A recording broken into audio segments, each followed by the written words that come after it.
Hello, everybody. Before we get started, I'll wait for everyone to join us. Okay, so welcome to our workshop, Content Planning for 2020. I am Melissa, and that's Julia, well, she's beside me on my screen, so that's why I'm pointing. For all I know, she's popped up somewhere else for you guys. And I'll let Julia unmute herself if she's in a quieter location. My beloved husband chose today to do a bunch of work on the floor in our main room. So I'm now in my bedroom because that was getting a little aggressive. Lovely. These are the perks of working from home, right? Okay, so what we are going to be talking about today is how do we plan a whole year's worth of content.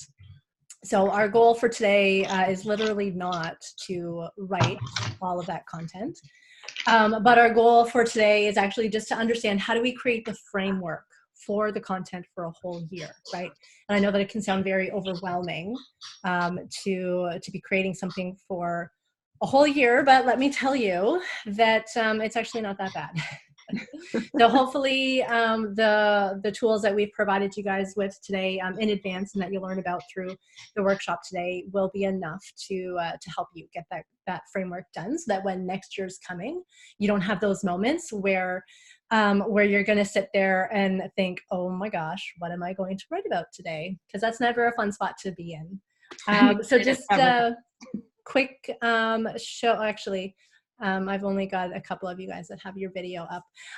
Just curious how many of you guys plan content at this point versus kind of like every week you're like, oh, this is what I'll say this week. So I see, Andrea, you did the kind of your halfway Dion. That's a big head shake. And Lynn, how about you? Oh, Lynn is probably being chit-chatted with. And Julie, yeah, so Julie plans her content. Okay, perfect. And I see we've got Simone come on, and so hello, Simone. And I do apologize. P. Willimek, I don't know your first name. That's Paula. Paula, hi, Paula. Okay, so that's good. Let's see. Okay, so we're kind of, I'm going to say we're probably about maybe 50-50 on that aspect in regards to who's planning and who's not. Okay, so when we are coming up with the plan of content, the question is, what am I writing about? Andrea recycles a lot of content. Yes. Recycling your content is gold, especially when you can dig back like stuff, like a blog post from like 3 months ago, and then you can make that your social media post now. It's perfect.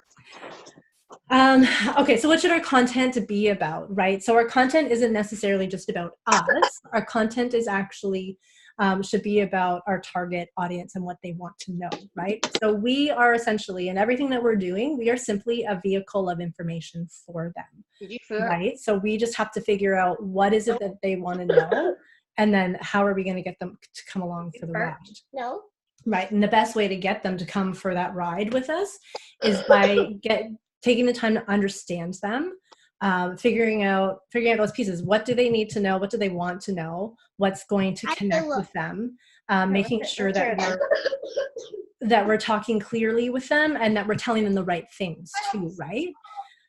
So what are those right things? Of course, it's all in context of our business, right? But within the context of our business, it's not always necessarily going to be, well, this is what I do and this is how I'm going to help you. It's thinking about what are the things on the peripheral of what we do that's going to be helpful for them, right? Because if we can, in some essence, be a resource for them, then that gives them more reason to be committed to following us, right? Where one, they're going to like us because of the personality and the vibe that we put out there, but they're also going to like the content that we put out there because it's helpful for them in some way. What was that? Nothing. Is that a cough or a fart? Erin, I'm going to put you on mute, okay? Oh, sorry. No, that's totally okay. It's the mom life, right? Yeah, exactly. If you have any questions as we go along, just unmute yourself and ask, okay? Okay, so I'm wondering if anybody wants to take a moment and tell us a little bit about their business. Kind of help us understand. Somebody wants to be a volunteer. Tell us what you do.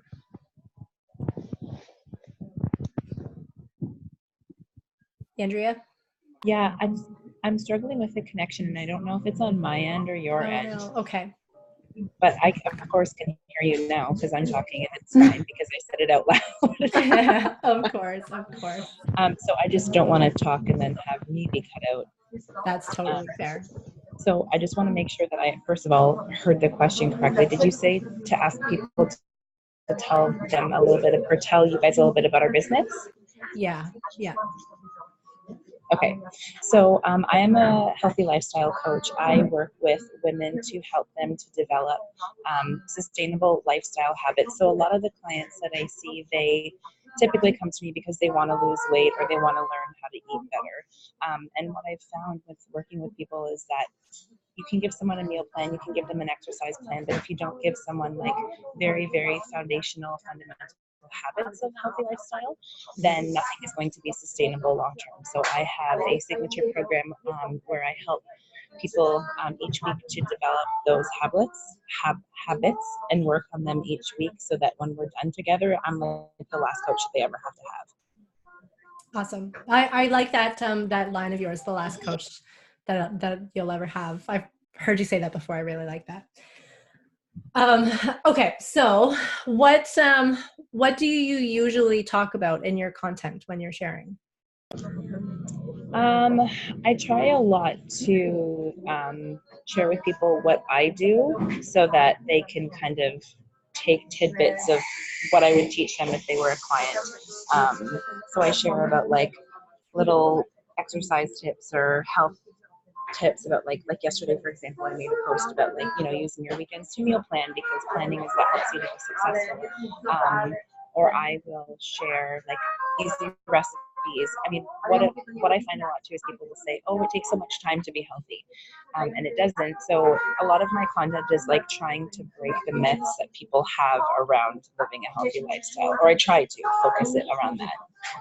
What kind of posts and content do you find you get the most engagement from? Sorry, can you ask that again? What kind of posts or content do you find you get the most engagement from? It's funny because the most engagement usually, because not only do I share like business content, but I've meshed my business and my personal Instagram together. Mm-hmm. I believe it because people are buying a service. They can get the information that I give them really anywhere, but part of what I think people are drawn to is who I am as a person, and so I share my life and behind the scenes so that people can see that, like, I have the same responsibilities and the same stuff that you do, so I can appreciate that and understand that when we're kind of working together. But I find that like my personal posts get a lot more engagement, which is interesting. And part of it is because it's my friends, but. That's totally fair. Yeah, that makes sense. I find that the more that we share about ourselves as individuals, that's where people really start to connect better, right? Because they want to know us, right? Whether, it's our friends that are saying stuff, but when we're giving an audience a little bit of information about who we are as people, that helps them to know us and to like us better, right? So as we're constructing this whole plan of content that we want to be pushing out for a whole year, we have to be mindful of that aspect. As small business owners, which I'm assuming most of everybody in here is, as small business owners, we're essentially the face of the business, right? The business doesn't exist without us.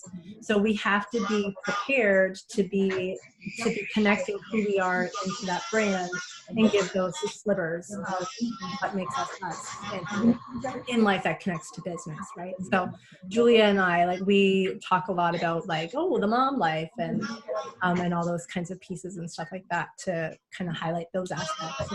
And that usually does well for us in terms of getting some of that engagement. Okay, so I'm just going to read what Julie said here in a comment.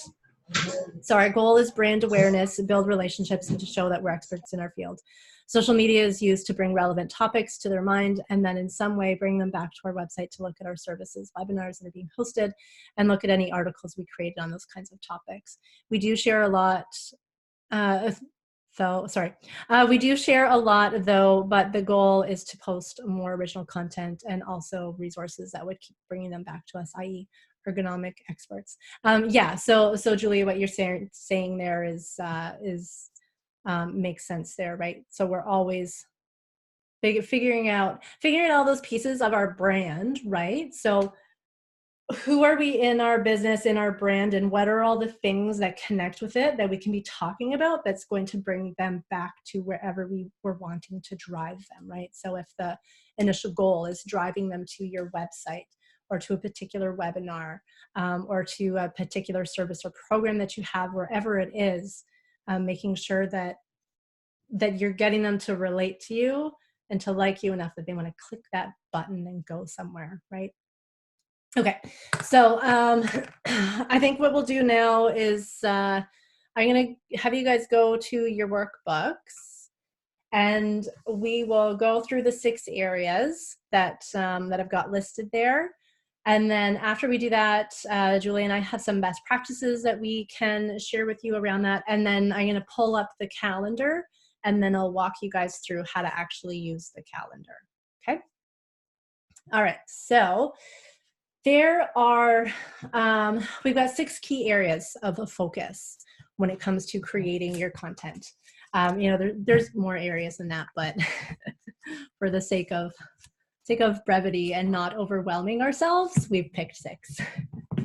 So the first one, so that would be your core content. And in that core content, we're really looking at what are the key things that your audience, that they think that they want to know versus what you know that they need to know. So just to kind of pick up on Andrea's business there. So she's working as a health coach. A lot of people, they think health coach, what are the things that they like automatically think that they want to know? Oh, how do I lose weight? Oh, how do I lead a healthier life, right? But Andrea knows very well that they need to know a heck of a lot more than just a simple answer of here's how you lose weight, right? Like as she mentioned, the habits and all of these things, right? So she knows that what she has to tell them is different than what they think they want to know, but somehow you have to convey that, what you know they need to know, in a way that connects with what they think they want to know. So that kind of information connects into your core content. And then from there, then we have what excites you in your business. So I kind of like this one because who doesn't like talking about what they get excited by, right? We'll walk through all of these more in depth, but in that one, we're going to look at, what are the things about your business that you could just talk all day about, because those are really going to be really easy topics for you that you can be whipping through. The third one is yourself. So as we were just kind of talking about there, what are the pieces about you that you're comfortable with for sharing in your social media and your communications? And then we're going to look at your why. So why are you doing this, right? So we're going to connect this back to values, beliefs, motivations, like what motivates you to be doing this. And then we're going to take a look at goals. We'll see how the time goes on goals. Maybe we can have a conversation with one of you guys about what maybe some goals, high level goals that you have planned for next year and how you might plop those into a calendar framework. And then common trends. So making sure that, we have to be aware of what's happening in our industry and communicating that. So that helps to position us as knowledgeable people in our field. Okay, so let's go to that core content. Does anybody want to, would anybody like to volunteer from their business what it is that they think that their audience wants to know?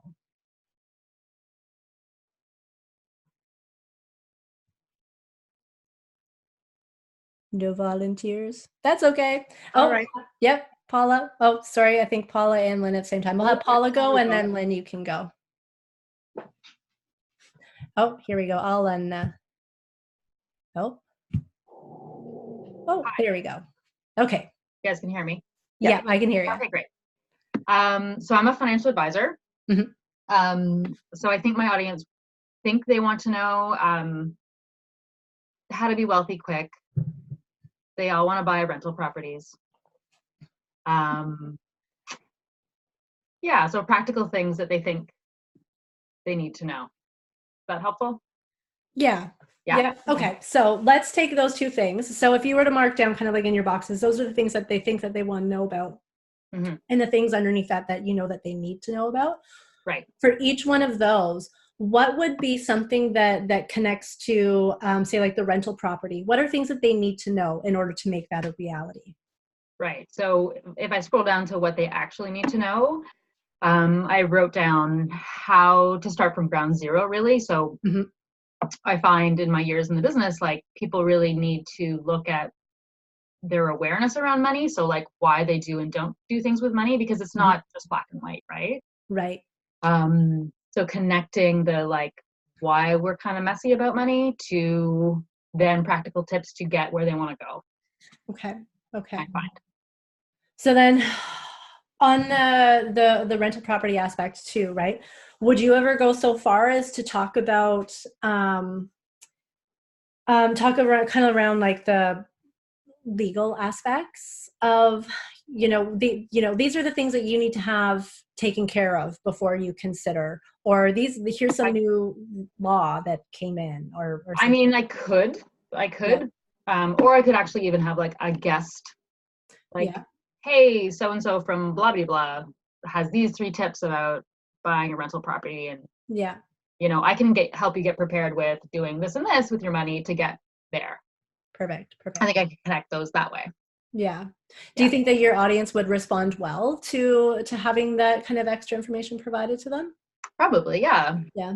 Yeah, I think any information I think people tend to really engage with, and Mm-hmm.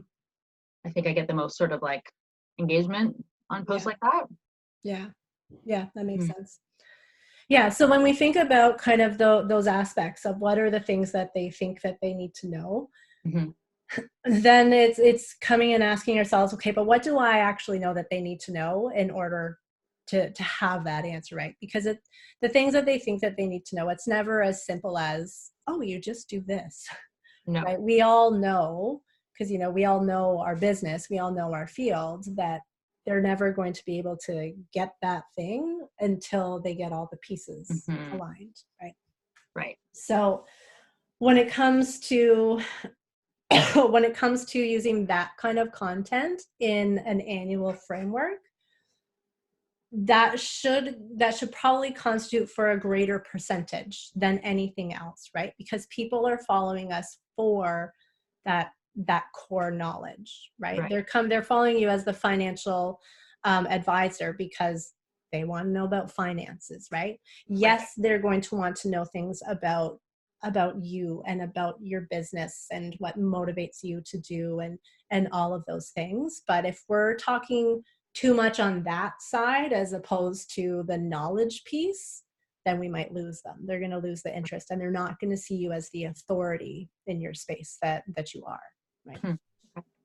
Okay. Does anybody else want to share around that core piece on what are things that your audience thinks that they would need to know? Dion? Hello. Hi, Dion. Hi. Nice to meet you. Nice to meet you. I am a life coach and the founder of the 100 Women on Fire movement. Sort of, they go in tandem.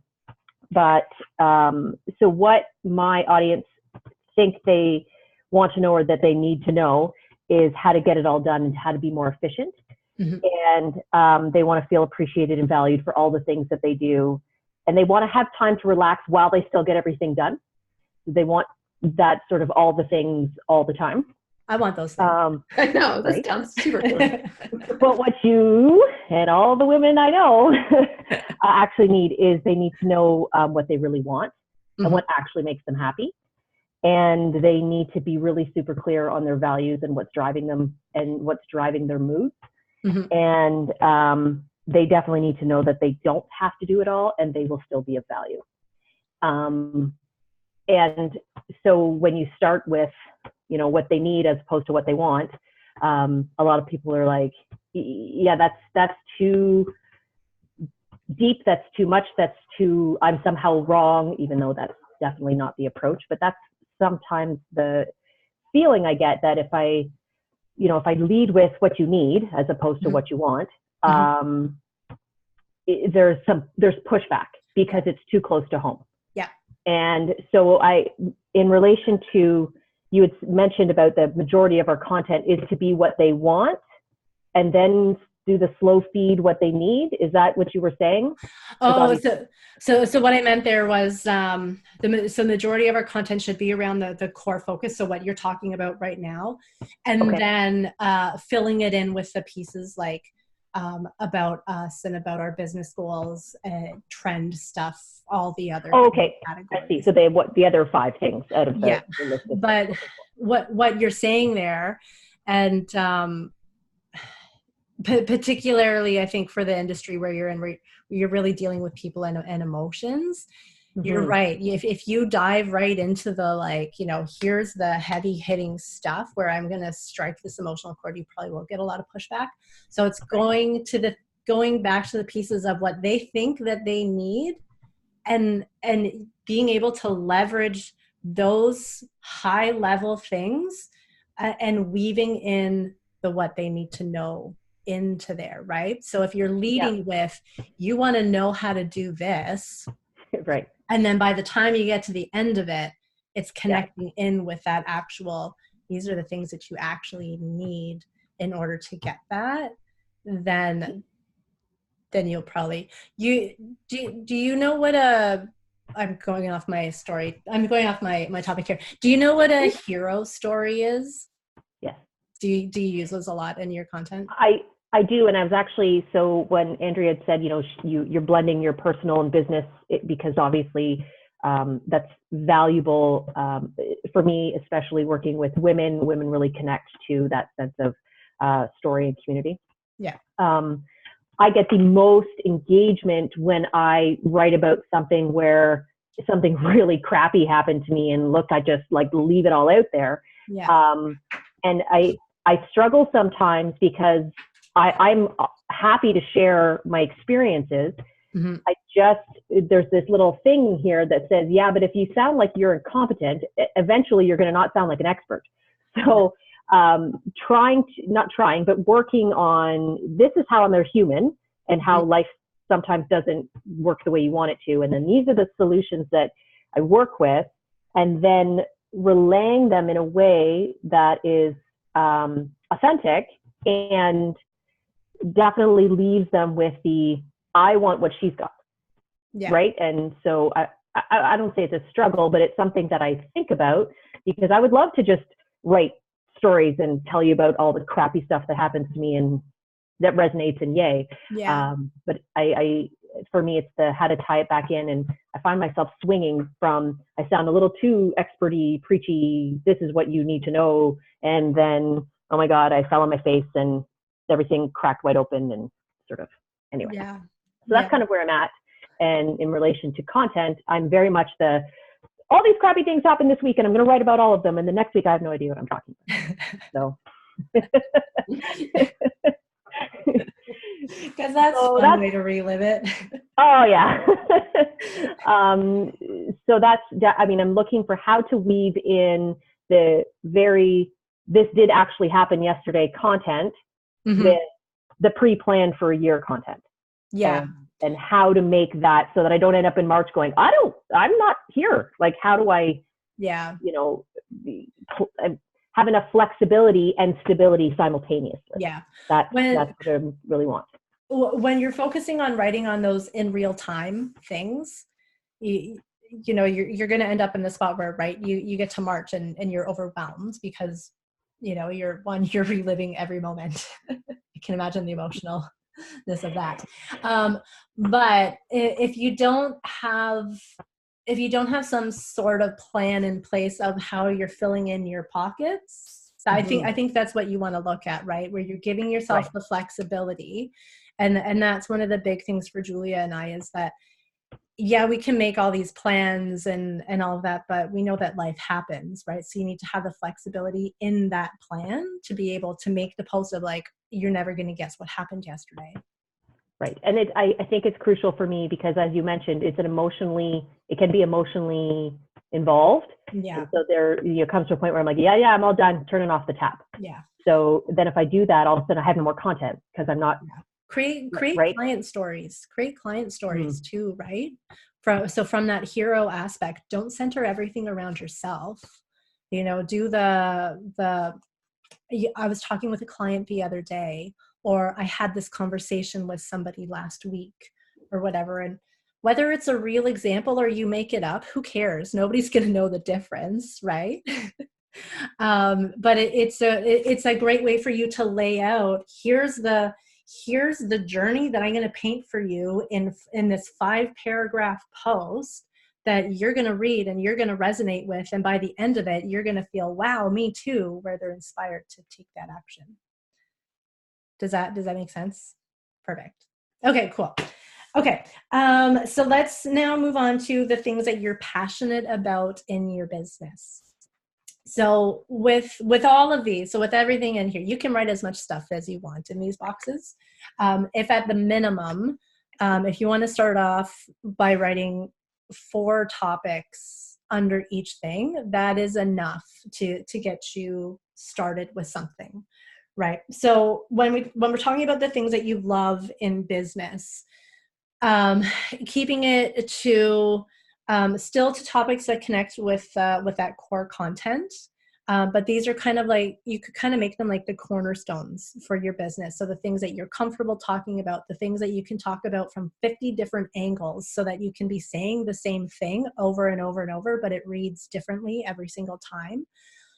If you're somebody who likes doing lives, when we're talking about something that excites us, it shows, right? It's like, there's nothing like you're doing a live and you're like, oh my gosh, I hate this topic.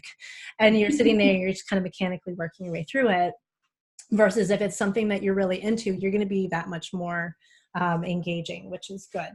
And then also as well, when we're writing about things that we enjoy, then it's easier to be writing about as well. I'm going to skip over that one for the things that we love, for gathering examples from you guys. Or does anybody have any questions on that one? Okay.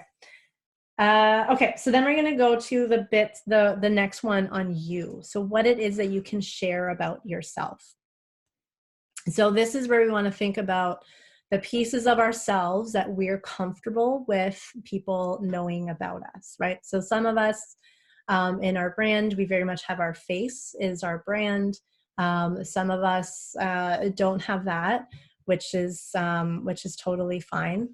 If you are someone where you leverage your face, you leverage your life, and all of those pieces as your brand, then you have to figure out what are the pieces that you're comfortable with about sharing.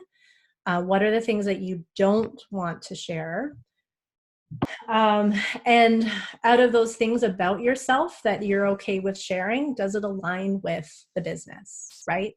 So only because I see that there's someone named Sarah here, so that just makes me think of if I don't even know if it's the same Sarah.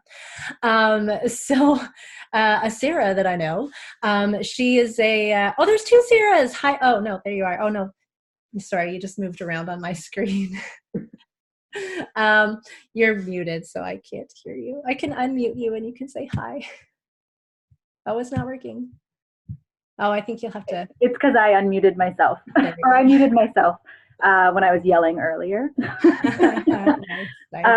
Yes, sorry, I didn't realize it was a video thing, so it took me a minute to get my webcam all set up. That's okay. That's okay. You're totally not the Sarah that I was thinking of. So no, I didn't think so. She's my Sarah. Hi.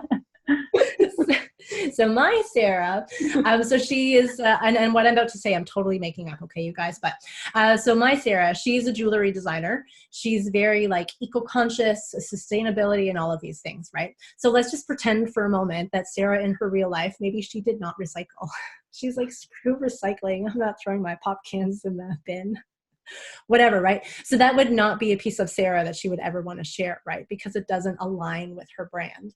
Although then I'd have to come back to the whole, like, let's look at your values alignment. But if there's something in your life overall that you know doesn't line up with the brand that you've built for your business, then I don't necessarily encourage that you overly share those aspects, right? Because then you're going to get people that start to see that disconnect. So rather, when we're looking at the slivers of our life that we're comfortable with sharing, it's making sure that it has the brand connection, right? So when I think about the stuff that Julia and I share, and I know that it seems like silly nonsense things, but we talk about like donuts and baked goods, right? You're like, what does that have to do with, brand and social media? They're Absolutely delicious. nothing. It has absolutely nothing to do with brand and social media, but I think it kind of connects to a little bit of our personality that we're like, you know what, we're fun, we're relaxed, we like to, make jokes, and what better way to do that than a donut with sprinkles on it or sparkles, right? We talk about moms, about being moms, having young children. One, because that's the life stage that we're at, but we also know that a lot of our audience who follows us and a lot of the people that we work with also have young children as well, right? So that's a very easily relatable topic that we can comfortably talk about, that we know that people are going to connect with. Do we share, all of the things about our kids? No, we don't, because there's no need to do that. But, we can kind of talk about, here's a couple of the struggles, or, this is why we're building our business, is because of our kids and all of those pieces, right? So it's thinking about one, how does it connect with our brand, but how does that personal aspect, how is it going to connect with the audience as well, right? How are they going to resonate with that piece? What are like other personal things that we share, Julia? About our beloved husbands, and no, I don't know. Definitely a lot about our kids, for sure. I was thinking about that while you were chatting, actually. I think we talk a lot about that it's not perfect. I think neither one of us claim that it's easy to mom and work, or just mom in general. So I think we're pretty transparent about how we struggle with building our business and not being invisible, horrible, yelling moms. Yeah. And then from a background perspective, like we've been friends since grade 3, so we play up on that aspect as well, right? We invite people into our friendship, right? Where we're like, we don't want you to just be our client, we want you to be our friend. Come for hugs. But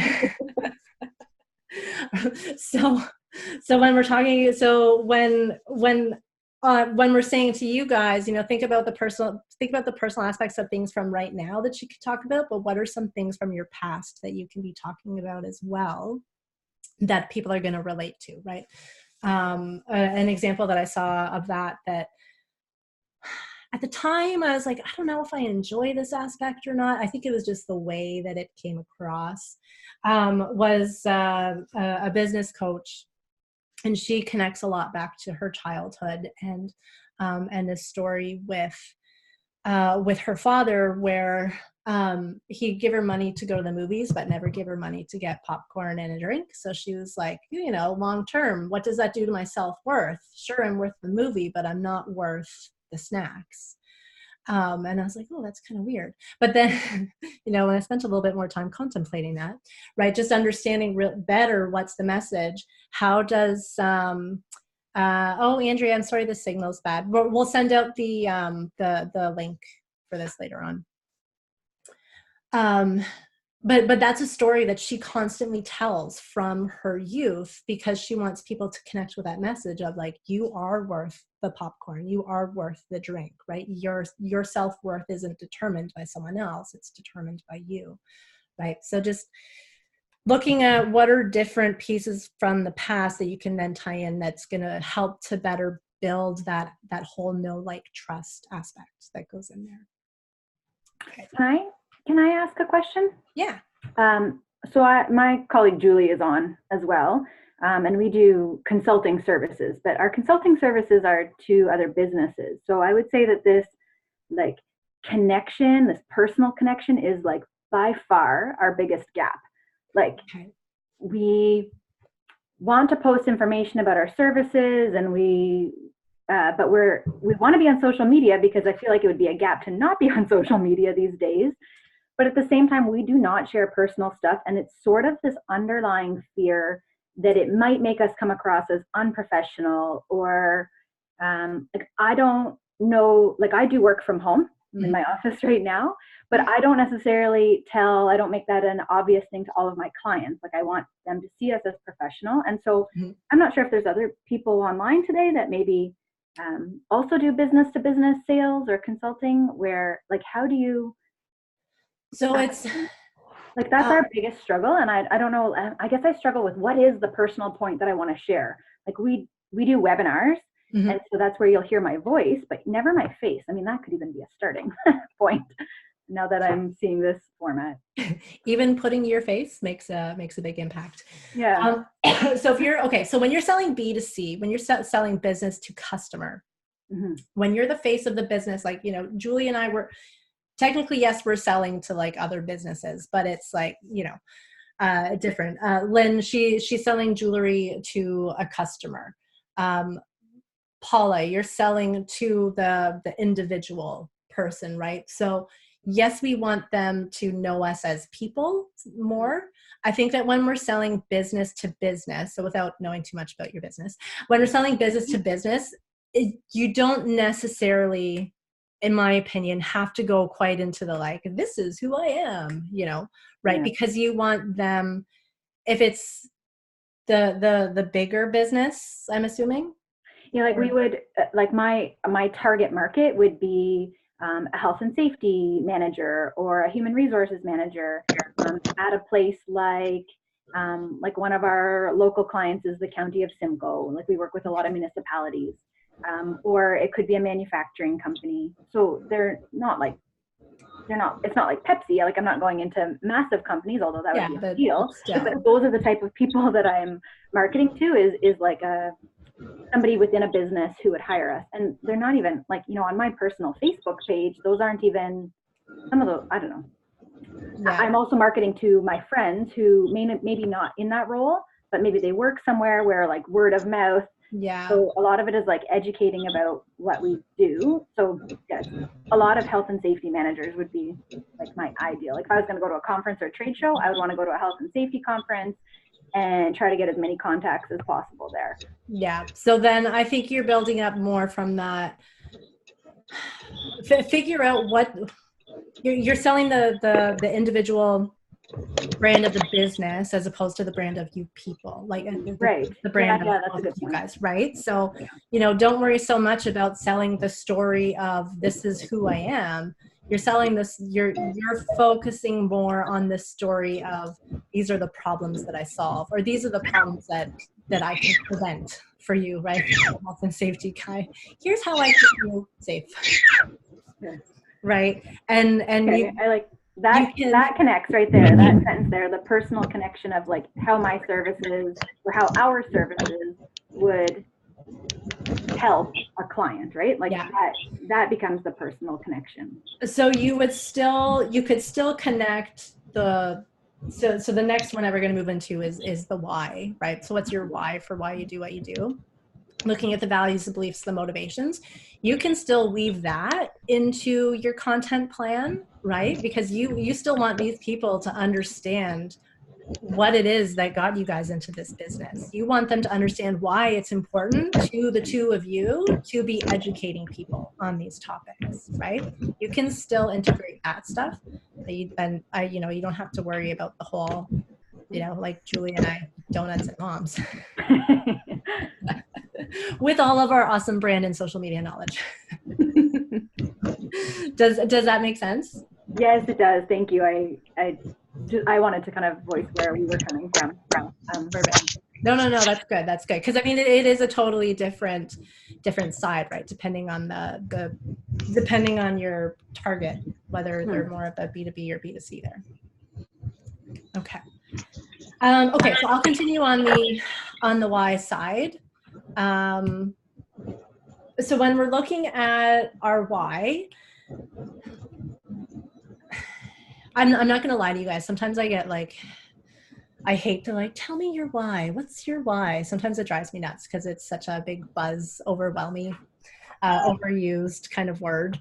But I did put it in here for the purpose of we need to be relaying to our audience what our values are, what our beliefs are, what motivates us in our business, right? We want them to understand why we're doing what we're doing. We don't have to have that that fancy sentence that others may encourage us to write and say over and over, but rather, you know, being able to occasionally get it out there to help people understand what's making you on Monday morning, what's making you do this instead of you know, going into an office elsewhere, kind of thing. Would anybody like to share some information around around their why on their business? I will. Okay, go then. It's simple. I do it because I love it.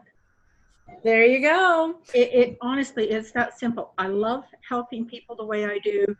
I love being able to integrate my artwork with my my spiritual side, with my intuition. Love working with spirit. In fact, the other day when I did my Tarot Tuesday, you could actually see a hooded figure. That's pretty cool. I know, that was really great. And there are aspects of what I do that I don't like. I'm working on a murder case right now, which obviously can't go into detail with. Those I don't like doing, but I do it to help bring closure to the family.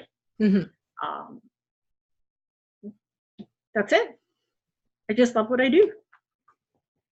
Okay, so I'm gonna dig on that one a little bit, Lynn. So you could say you love what you do. Everybody raise their hand. Who's gonna say, well, I love what I do, so that's why I do it, right? But why do you love what you do? Right. Okay. So that's where you need to connect it. So where on that sheet where, you know, the values, the beliefs, the motivations, what is it about what you do that you love? Like, why? I love being able to help people. Okay. In particular, with the jewelry, combined with the readings, being able to help them find their motivation, to help them find that path to success, to help them find their own thing, because I won't tell them. That's not my job. But and then having someone call me back 6 months later and say, hey, guess what? I found it. I did it. And this is what I'm doing. Yeah. And I think that to me is the most satisfying. Okay. That makes sense then. See, that's a lot better than because I love what I do. Right? So I know, you make me think. So from a content perspective, when you think about what you just said there, the being able to help people, being able to provide motivation, being able to provide all these things to people, those are key things that you could be talking about in a content strategy. Okay. Right? So if you would just pick out the, you know, so somebody comes to you because they have uncertainty, right? You're helping them to see things more clearly, right? So it's like I was saying to, like we were saying with Dion, instead of her writing on her stories about herself all the time, coming up with a story, coming up with an example of a client who got clarity out of something, right? Or coming up with a story of a client who found the motivation to do something after they had that engagement with you. Right? And then that helps other people that are in similar situations to resonate with that. Yeah. Okay. Thank you. You're welcome. Does anybody have any questions around the why piece, or did anybody get, if anybody did do this last night or this morning, have any get stuck on that or anything? Okay. Okay, so we have 15 minutes. And I can talk fast, but I don't want to talk too fast. So I, we're going to go into the goals. So I thought that maybe today we might have time to chit chat a little bit with one or two of you guys around what you have planned in your goals. But I think maybe we won't do that just for the sake of time, because I want to make sure that we can get to the calendar and I can walk you through it. So we'll just talk about goals from the aspect of how you're going to tie that into your content. So the reason why this needs to be considered when you're creating your content plan is that you have to make sure that you are popping it in at the right spot, popping it in advance, right? So let's just say if in your overall goals, you know that maybe you're introducing a new program, or you know that you're launching a new line, you know that that you're planning on releasing something, right? Then you need to be peppering your content beforehand. You have to figure out what's the right lead time where you need to pepper in your content to introduce that, right? So for example, with our membership program, we were looking for founding members for October. I'm like, when did we start? We were looking for that in October, right? So we start sprinkling the conversation about that all the way back in June, when we started finalizing, like, oh my gosh, okay, so this is going to be our plan. We're going to launch it here. You start to sprinkle in the conversation enough that whether it's consciously or unconsciously, whether it just becomes content that people are skimming over, but it's still getting in there where they're starting to recognize, oh, this is coming. And then the closer you're getting to that date, the more you can build the content to be heavier towards that target date that connects to the goal, right? And depending on what it is that goal is, should you be talking about it months in advance? Should you only be talking about it a couple weeks in advance? Kind of depends on what the thing is, right? But just being mindful about what is happening in your business and giving yourself the lead time to be talking about it, right? So let's just say another example might be, let's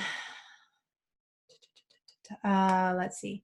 I'm trying to think of like summer slowdown stuff and what might make sense. Okay, so let's just say, so our plan, our Mompire that we're building, is that come the summers that we don't have a lot of one-on-one client work, so that we can focus on time with our kids, right? So the majority of our business is going to come through passive income and through our membership.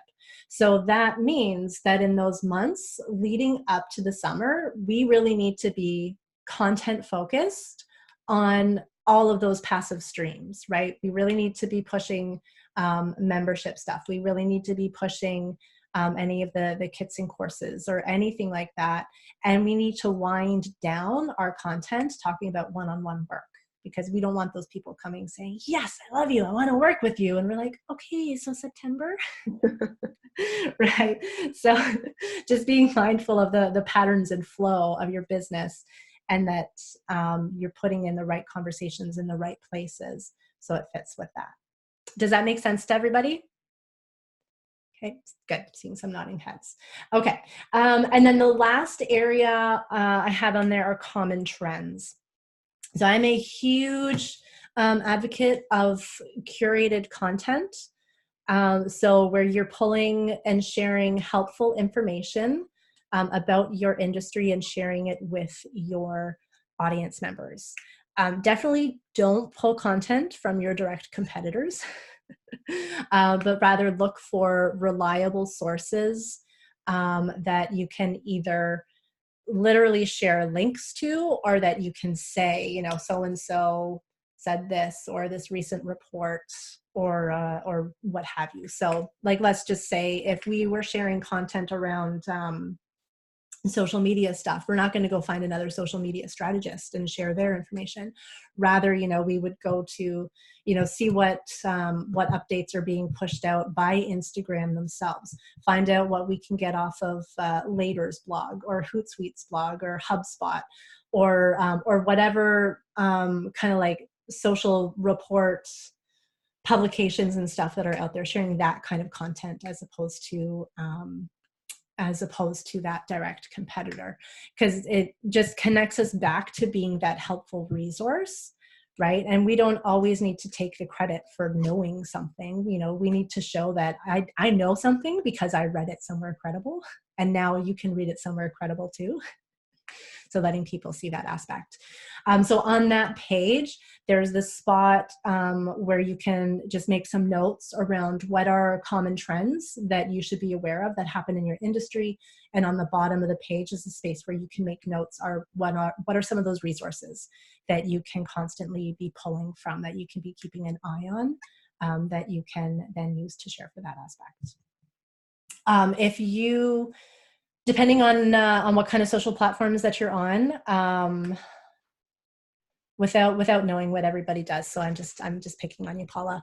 I'm gonna guess that you use LinkedIn a lot in business.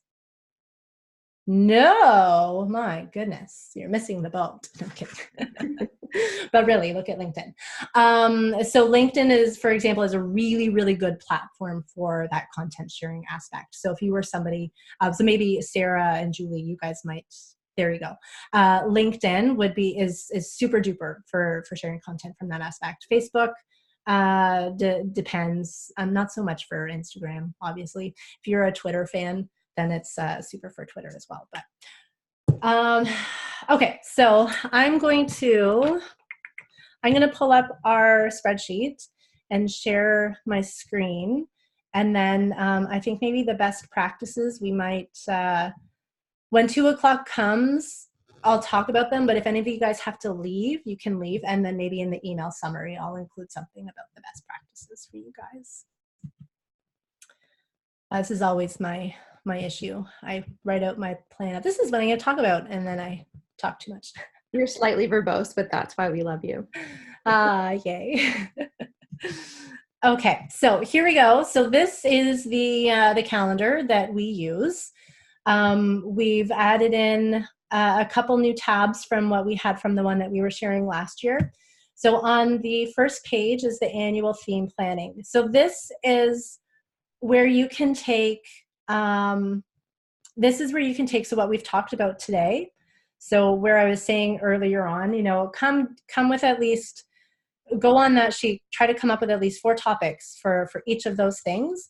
And then from each topic, then you can start breaking it down into subtopics, right? So like, let's just say with Andrea there, where, what is it talking about building habits, building good habits in your life, right? What are different subtopics of habit building? It could be habits around sleep. It could be habits around eating, habits around exercise. How do you create a habit routine? All of those kinds of things, right? Shockingly, it is not as hard as it may sound. And I'm like, think of 4 subtopics for everything. Because believe it or not, ladies, you know a heck of a lot about your own business and about your industry. So until someone's pointing the finger at you saying, think of those 4 things, you're like, I don't know those 4 things, but you know them. I'm shaking my finger at you and I'm pointing at you saying, you know them. You've got a lot in your head, and guess what? And if it's not in your head, then you can learn more, right? You can always learn more stuff. On one of these pages, what did I forget? Oh, on the one of what excites you, I skipped over the spot there around what do you want to learn more about.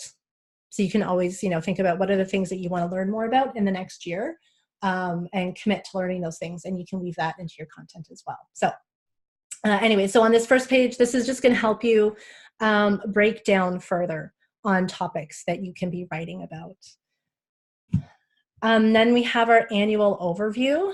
So when it comes to planning your content, depending on the frequency with which you put your content out, you can create a monthly theme, or you can create a quarterly theme. So like, let's just say if you're pushing out, if you're pushing out multiple posts a week, an email a week, a blog post a week, then I would definitely recommend that you do monthly themes. Versus if you are maybe putting out 2 emails a week, or sorry, a month, 2 emails a month, maybe 2 blog posts a month, that kind of thing, then you might want to look at quarterly themes instead. So Julia and I actually, we've just transitioned from doing monthly into quarterly, because we were like, we were putting out way too much content, and then we're like, we can't keep up with this. So then we've scaled back on the volume of content that we're pushing out. And because we've scaled back on that, then we realized, wow, we still have all these terrific ideas of things that we can write about. But now we can, instead of, pushing out, 4 blogs in 1 month on this topic, we can take those 4 blogs, put it in 1 quarter, and add a couple more ideas to it, right? So that you kind of go with the volume that you're putting out, and then pick it that way. We added in the special days on here, because who doesn't love utilizing hashtag special day on Instagram? So this is just a fun thing that you can kind of go through, see which ones resonate with you and your brand. And it's just a good way for you to kind of be aware of some of the things that you can hop on, just to maybe get a little bit of extra exposure with your hashtags. And then from the monthly view, so every month is the same. So we'll just look at the January tab. So you'll customize the months to how they fit for you, okay? We have on here a blog post, Instagram, Insta stories, Facebook biz, Facebook group, Pinterest, LinkedIn, Twitter, Snapchat. The ones that you don't use, just delete them. If there's something that you do use that we don't have on here, just add it in, okay? So underneath the content or topic, this is where you're going to spend a little bit more time. Either if you haven't quite come up with all of those subtopics, this is where you're going to spend that bit of time doing some thinking around how are you going to pull that information from those 6 key areas and lay them out here and get them organized. So if you're setting it in if you're giving yourself a monthly theme, so like, let's just say the theme of the month is content planning. Theme of the month is content planning. Then maybe in week 1, we would want to be talking about how do you create themes. So then within that week 1, looking at, okay, so now we've got a blog post written on that topic. So from that blog post, I can now extract a couple statements from there. I can make that into a couple Instagram posts. Then I can make some Insta stories with it.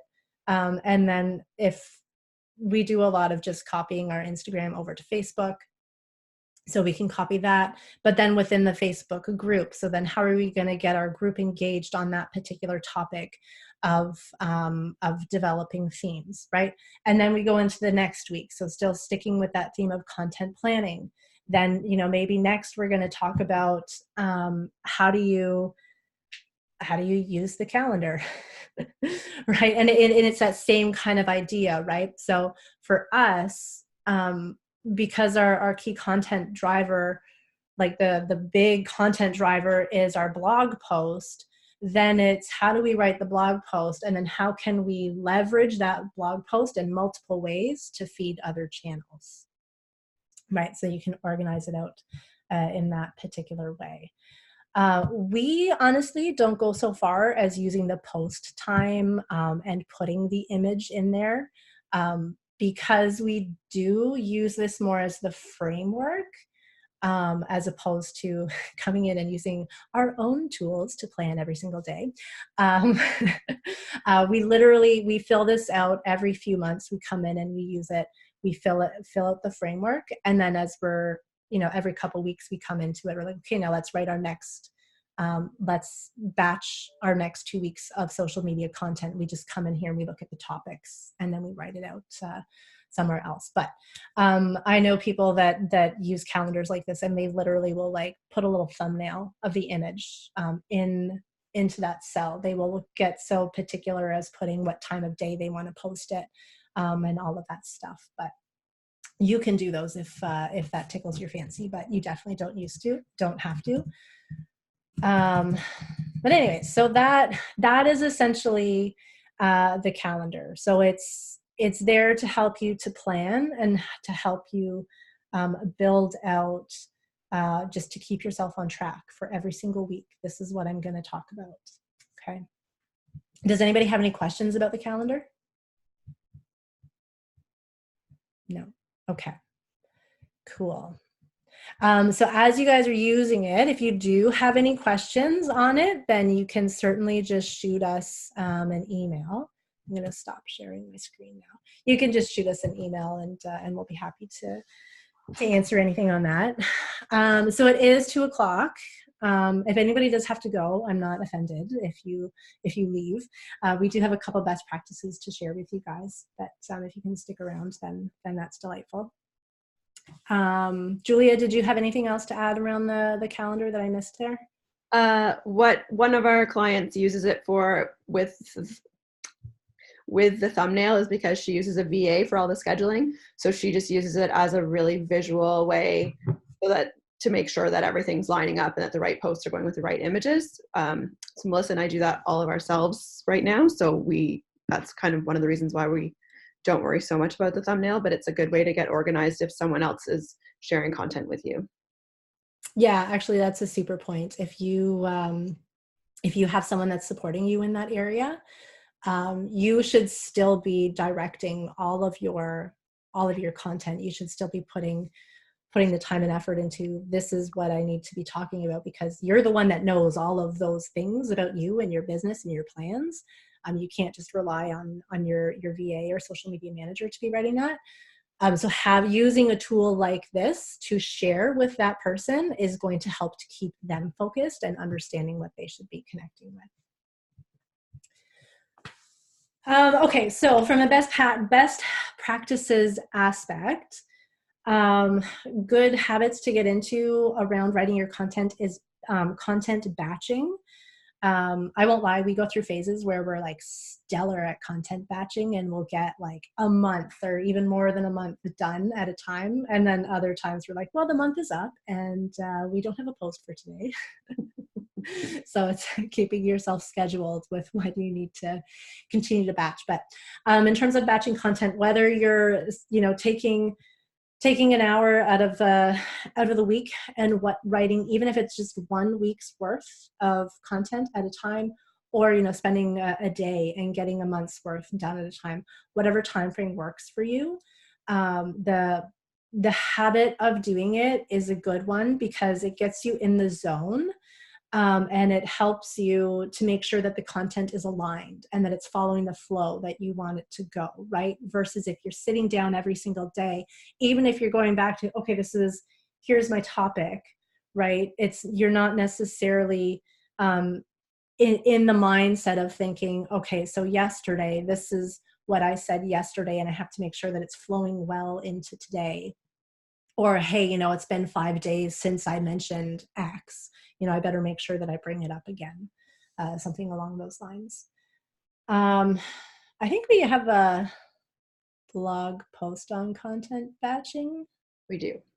Maybe I'll find a link and I'll put that link in the email. Find that link.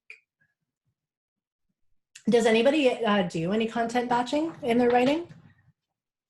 Yep, I see some nodding heads in there, so that's good. Perfect. The next best practice is using one piece of content in 7 different ways.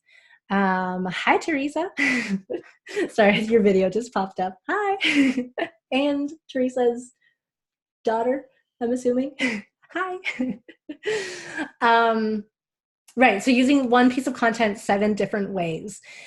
So this is a fun one. So where I was saying earlier on, right? So you can write a blog post, and from that blog post, figuring out how can you share it in multiple other ways, right? So you're saving yourself the hassle of rewriting things or coming up with 7 new ideas, right? It's coming up with one core piece, attaching it to an email, attaching that to a couple social media posts, attaching it to all these different things so that you're going to point all these people back to the blog post, right? Whether you're just taking the snippet, maybe you're like, oh, that one sentence in there sounds fantastic.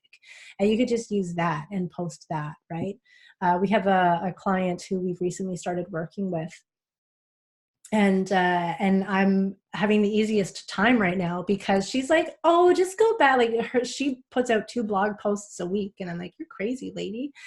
But it's delightful for me because she has such a resource of content that it's so easy just to go back to it. And now I have all this stuff that I can draw from, and it's making content creation so easy because the ability to repurpose that content. And then the next tip is to rotate. So make sure that that you're going through a cycle of your content, and you don't have to stick to that perfect cycle where, one day it's, A, B, like every day of the week is, it's 1, 2, 3, 4, 5, and then rotating every single week on that perfect cycle. You don't have to do that because I love the phrase, done is better than perfect, but just making sure that you are switching things up enough that you're rotating through that cycle, right? So that you're not constantly talking about the same say theme or the same focus area over and over and over again. And then our last one there is making sure you're monitoring the content and how it is being received by your audience, right? If you're noticing that you get really good engagement and responses to some particular topics, particular kind of theme areas, pick up on that, right? Push, focus more on that kind of stuff than those areas that are not getting you anything at all, right? Not to say that you shouldn't be putting that out at all, but make sure that you're shifting your balance to the things that the people are eating up versus those that are getting the crickets. If any of you are familiar with any of your social media analytics, you can be using those to go back and look at posts that have good engagement. If analytics scare you, then that's okay. Maybe just kind of in a notebook, just kind of make a little note, okay, so this topic, really good comments and whatnot, right? So do whatever works for you in terms of monitoring. And then that will help you to, as you go down the line, further get more and more focused to understand what do they want you to be talking about, right?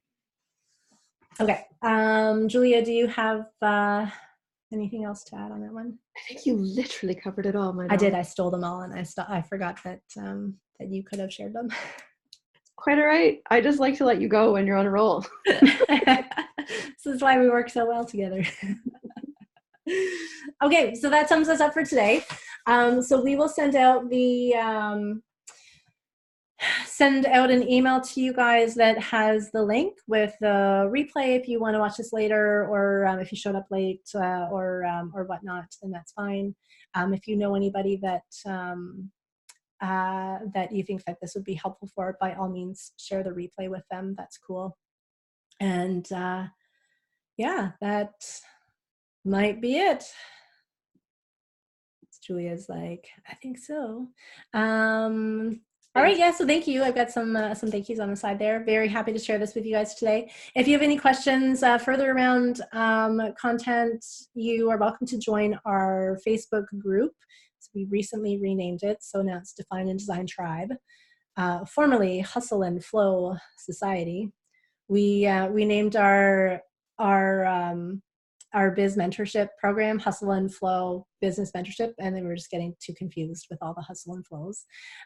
If you want to know more about that, then you can definitely email us and we'll be happy to share some information. But otherwise, that wraps it up. I hope you guys all have a wonderful, wonderful day, and I guess we'll see you around. Okay, bye ladies. Okay, Melissa? Oh, yeah. Yeah, before you go, this isn't business related. This is a Okay. personal question. I'm going to stop the recording.